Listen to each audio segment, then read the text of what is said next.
Well, as you know, a ton of journalists were completely disgraced after WikiLeaks revealed their throne sniffing with the Clinton campaign. Totally sycophantic, groveling.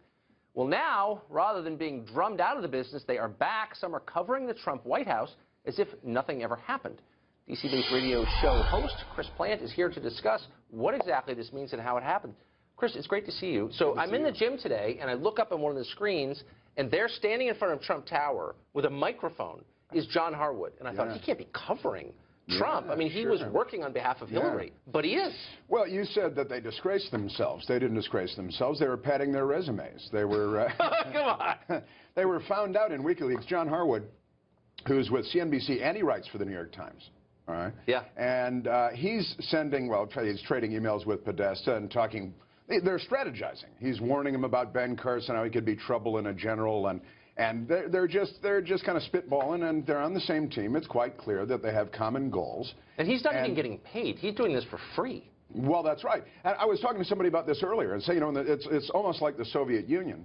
But honestly, it's worse, because in the Soviet Union, there was a penalty for not collaborating with the state. These guys do it quite voluntarily. They do it because they're on the team. And Harwood is far from alone. I mean, Glenn Thrush, who was with the Politico, was caught sending emails to the Clinton people for their prior approval. Right. He called himself, in his own email, a hack.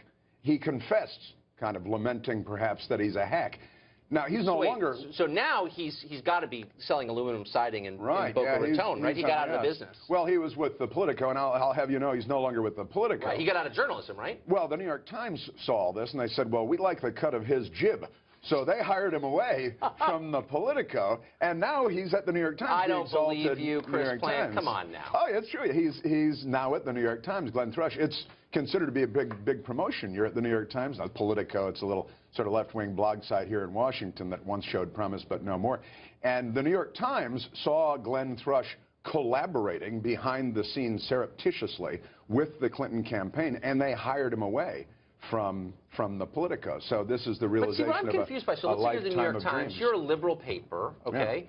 And you want to also simultaneously pretend to be America's paper. So why wouldn't you just hire people who are surreptitiously liberal, secret liberals? Right. Why do you have to hire someone whom everybody knows has a political agenda? You're basically not trying anymore, are you? Well, no, you're not. You're right. And it's kind of, look, the news media is now conspiring out in the open against the Trump administration, against the Republican Congress. Obstructionism is now a virtue. Remember when it was horrible, Mitch McConnell suggested that he wasn't going to support Barack Obama's agenda and the agenda of the opposing party. Now it's noble. It's a holy mission. And honestly, there's this thing, have you caught on to this, where the dreaded normalization? Don't normalize Trump.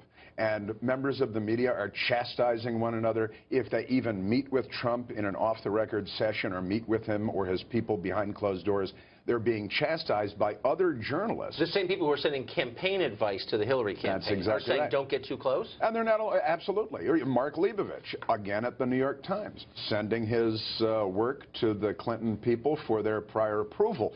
They get editorial control over stories in the New York Times Magazine, the Politico.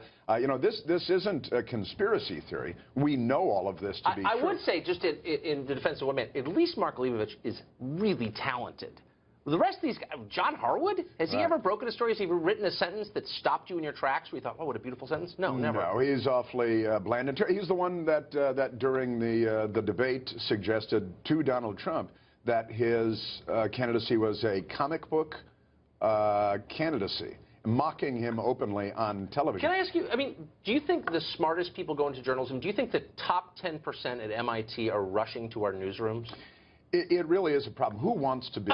Who wants to? Pretty mediocre people. And another part of the problem is the pipeline. And the pipeline at journalism schools, run by old, tired, has-been journalists for the most part, who are teaching the next generation of journalists that it's about the crusade, it's about the cause, it's about the fight. That's and it right and there. Choose a team. Look, Maggie Haberman, also caught at the New York Times, political reporter, award-winning. Yeah. These are all award-winning journalists at the top of the industry in the United States of America, and they've all been proven to be hacks, and there's no consequence whatsoever. Now, if you ever caught one, which would never happen, collaborating with Trump behind the curtain like this, that would be the end of their career.